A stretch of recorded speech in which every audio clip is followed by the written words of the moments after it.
This is CBS News Miami Mornings.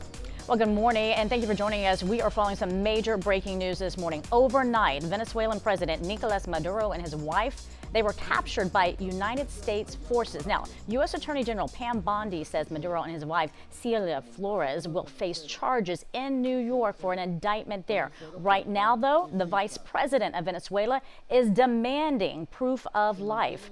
The Venezuelan government says it does not know where Maduro is. Now, this follows airstrikes across the country overnight. I want you to take a look at this.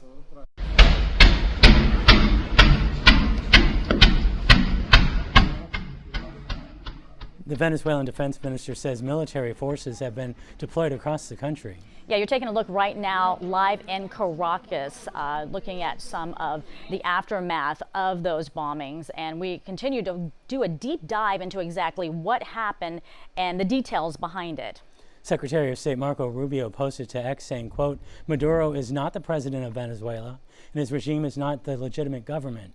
Rubio goes on to say Maduro is under indictment for pushing drugs into the United States. Republican Senator Mike Lee posting to X saying that he spoke with Secretary of State Marco Rubio. Rubio says Maduro has been arrested and will stand on trial on criminal charges here in the U.S. He anticipates no further action in Venezuela now that Maduro has been captured. Yes, we do want to take you now live to Doral, where Venezuelans, they are out in force already celebrating this morning. We've been hearing the chants and the cheers, most of them celebrating what they believe is the end of the Maduro regime. We're going to hear from some of them in just a moment. But first, we do want to welcome you and good morning, everybody, to Saturday morning here in South Florida, here on CBS News Miami. I'm Betty Nguyen. And I'm Ted Scouten. We are expecting to hear more about the strikes later today. We want to show you now the announcement made by President Trump. It reads, the United States of America has successfully carried out a large-scale strike against Venezuela and its leader. President Nicolás Maduro has been, along with his wife, captured and flown out of the country. This operation was done in conjunction with U.S. law enforcement. Details to follow. There will be a news conference today at 11 that's going to be at Mar-a-Lago. Let's get to CBS News Miami's Christian Benavides with the very latest. In a stunning announcement, President Trump posted on social media this morning that Venezuelan leader Nicolás Maduro has been captured and flown out of the country with his wife. De la lealtad más absoluta. It could mark a remarkable end to a repressive socialist regime that started in Venezuela back with Hugo Chavez in 1999.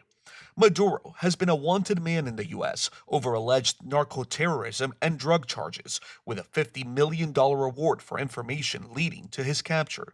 President Trump earlier this week. You have to understand what he's done. They've sent billions of dollars of drugs in, but maybe just as bad, they've sent hundreds of thousands of people in from jails, from prisons, from mental institutions and insane asylums. The drug lords, the drug dealers were all sent into our country. Maduro's capture was part of a U.S. operation that included airstrikes, some aimed at military facilities. Explosions rocked Venezuela overnight. Low-flying aircraft were seen flying over the capital city of Caracas. You could feel the planes flying low and then various explosions, at least 8 or 10, this Venezuelan man said. President Trump gave the green light for the operation over the holidays, according to 2 U.S. officials. It comes on the heels of a pressure campaign against the Maduro regime.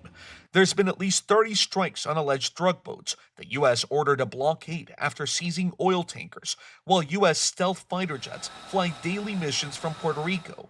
The massive military buildup of 15,000 American troops in the Caribbean now includes 11 Navy ships, led by the USS Gerald R. Ford, the world's largest aircraft carrier. Ante los ataques recientes. On state TV, the Venezuelan government confirmed the airstrikes. The government has called on people to take to the streets in protest.